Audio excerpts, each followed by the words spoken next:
নওগাঁ জেলার একটি গুরুত্বপূর্ণ স্বাস্থ্যসেবা কেন্দ্র রানীনগর উপজেলা স্বাস্থ্য কমপ্লেক্স। প্রতিদিন শত শত মানুষ এখানে আসে চিকিৎসার আশায়, কিন্তু হাসপাতালটি বর্তমানে কতটা প্রস্তুত এই চাহিদা মেটাতে?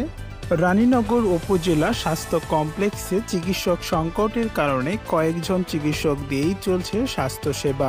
একটু জরুরি রোগী হলেই তারা পাঠিয়ে দিচ্ছে নওগাঁ মেডিকেল কলেজ হাসপাতালে। প্রায় 2 লাখ মানুষের চিকিৎসা সুবিধার অচল অবস্থার সৃষ্টি হয়েছে। 31 শয্যা থেকে এই স্বাস্থ্য কমপ্লেক্সটি 50 শয্যায় উন্নীত করা হলেও জনবল সংকটের কারণে স্বাস্থ্যসেবার মান ভেস্তে যেতে বসেছে। জানা গেছে, জনসংখ্যা বৃদ্ধির সঙ্গে তাদের চিকিৎসা ব্যবস্থা সঠিকভাবে প্রদান করার লক্ষ্য স্বাস্থ্য প্রকৌশলী অধিদপ্তরের বাস্তবায়নে 2012 সালে 31 থেকে 50 শয্যায় উন্নীত করার লক্ষ্যে 19 শয্যা বিশিষ্ট 3 তলা ভবন নির্মাণ করা হয়। প্রতিদিন বহির্বিভাগে প্রায় 300 থেকে 500 জন রোগী চিকিৎসা নিতে আসে।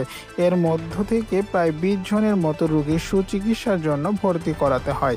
চিকিৎসক সংকটের কারণে বহির্বিভাগ ও আন্তঃবিভাগে চিকিৎসা সেবা দিতে হিমশিম খাচ্ছে হাসপাতাল কর্তৃপক্ষ। অ্যাম্বুলেন্সের সংকট, ডাক্তার নার্সের স্বল্পতা, পর্যাপ্ত ঔষধের অভাব এইসবই রোগীদের ভোগান্তির মূল কারণ। জনস্বাস্থ্য সেবা নিশ্চিত করতে রানীনগর হাসপাতালকে আধুনিকায়ন করা প্রয়োজন। স্থানীয় প্রশাসন ও স্বাস্থ্য অধিদপ্তরের দৃষ্টি আকর্ষণ করেছেন এলাকাবাসী।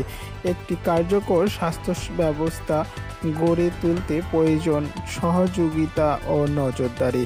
রানীনগর উপজেলা স্বাস্থ্য কমপ্লেক্স হতে পারে গ্রামীণ জনতার জন্য একটি আদর্শ চিকিৎসা কেন্দ্র।